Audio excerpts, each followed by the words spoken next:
So you're on LinkedIn and applying for roles. You're trying to figure out what's the right role for me.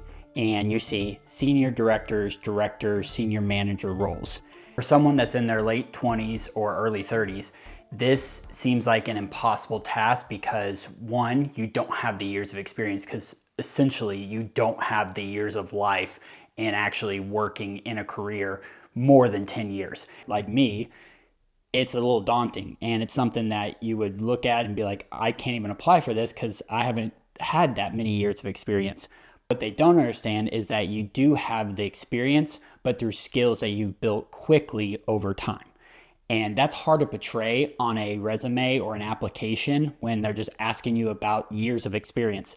It's almost kind of a loaded question because you know that you don't have that many years of experience. So you put 6 to 7 years, but realistically, you might have 4 to 5 years. Bottom line is you don't need 15 years of experience to solve a problem in 15 minutes.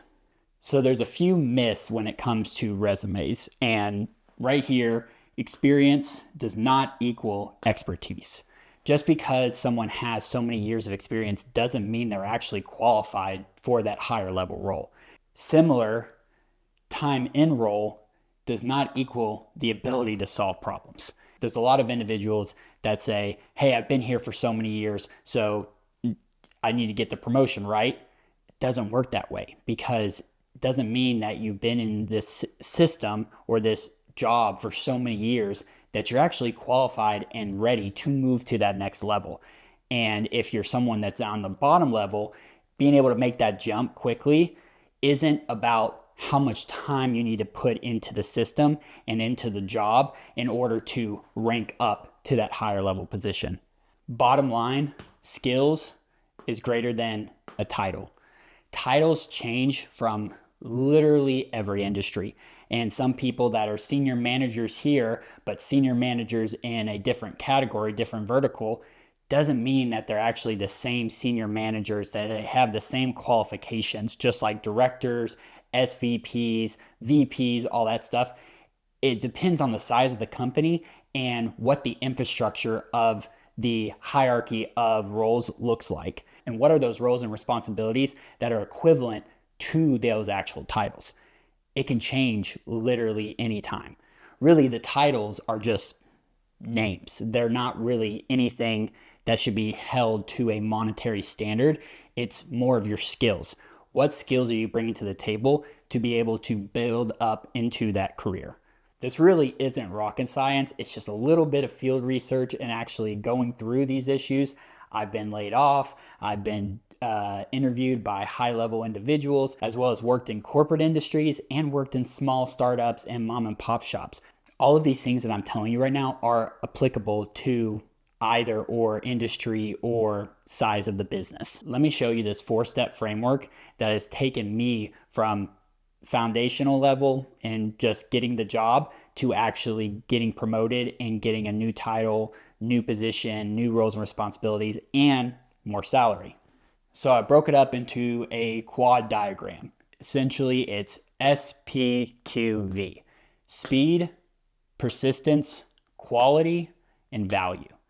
All of these things need to be working simultaneously. You can't just be speed, but not good quality, because that's not going to get you far. Literally, you're just going to send in shit work and they're going to be like, it's not good.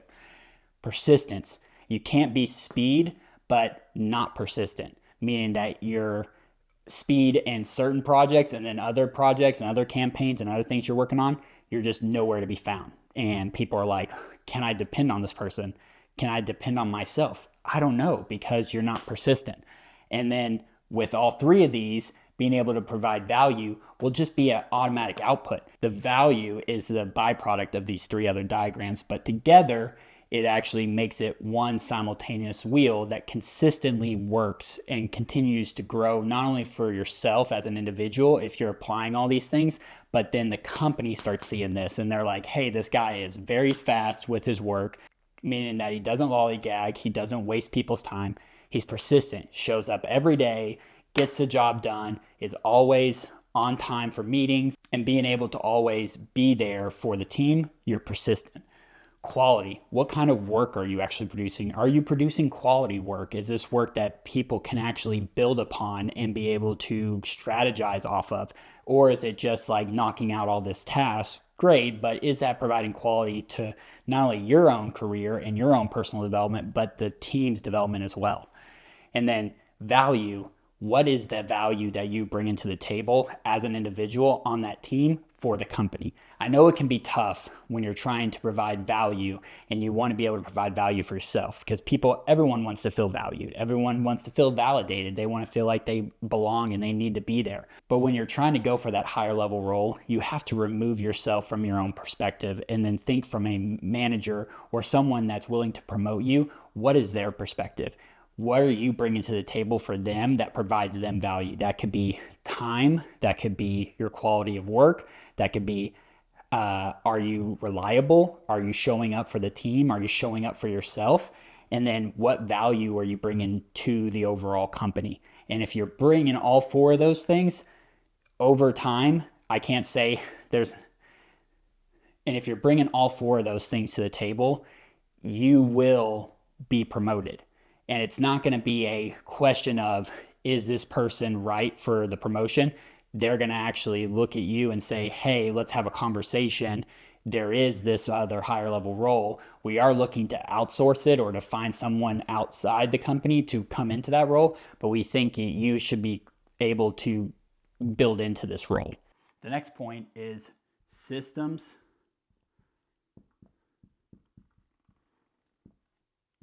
over than resumes.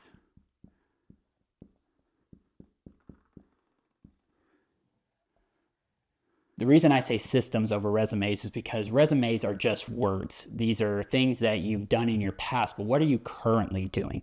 And so if you want to go for that higher level role, whether you're outside applying for that higher level role or you're internal and trying to get promoted, you want to create systems that bring value to the company over just your own personal experience and saying, I did this, I did that. Yeah, that's great for your own satisfaction, but it's not providing value to the company.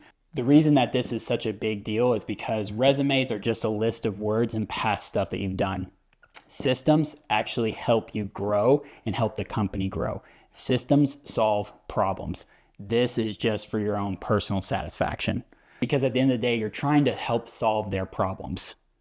That's what the role is. Little quick tip, the higher the level of the role, the more you're just trying to solve problems rather than actually doing and executing tasks. You're still executing on the projects and the overview and what you're trying to accomplish as a team, but now you got to think from a senior manager and a director level. You're not always actually doing all the actual task work. You're trying to build a system that enables the team to knock out the stuff they need to do and to elevate your thinking for the overall good of the company and the department that you're in, rather than just like say, hey, here's my checklist for the day. Let me knock out these items. That's not going to get you into that senior manager or director level role, because that's not what they're doing on a day in, day out basis. They're really there solving problems for the team and how can they make things more efficient and more effective for the department for the overall good of the company. The processes for this system I've put in place many times, and it's helped provide so much value for the team, the organization, and even for myself, and just clarity. And that's going through inputs, then goes to outputs, then it goes to learnings, and then you're optimizing on those learnings. And it's essentially a continuous flow that goes through this process. We've all been there when you get into a role and you're super excited and you're amped up and you're like, I'm going to create so much value. I'm going to make this, I'm going to build this. And then you come to find out there's not even a system in place for you to actually provide value. And so now you have to take a step back and think through the processes. And I wouldn't call them SOPs. I hate SOPs because no one actually reads through several pages of steps and quality of work.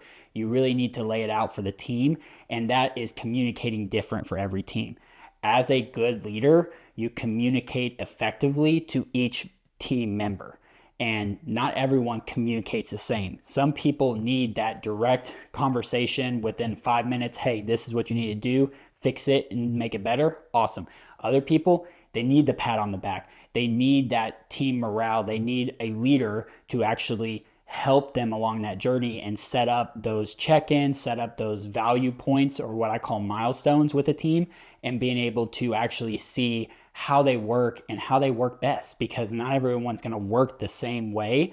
And with this system, you're able to iterate it within any team, any department, and any company. And one of the last steps for going for a director or senior manager level role, you need to pitch yourself as a builder. This step is so crucial. There's been so many times in my life where I've seen a instance of someone get into a role that's higher level and they're pretty much my boss, and they don't actually help build the team or build any systems. They just manage everyone.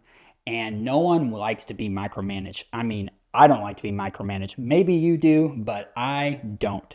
And so if I have a leader over me, or if I'm going into a leadership level role, you want to pitch yourself as a builder, and you want to kind of give it a runway.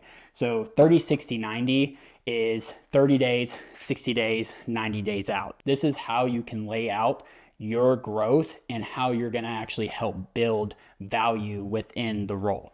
Because 30 days out, you'll have X amount of objectives to do.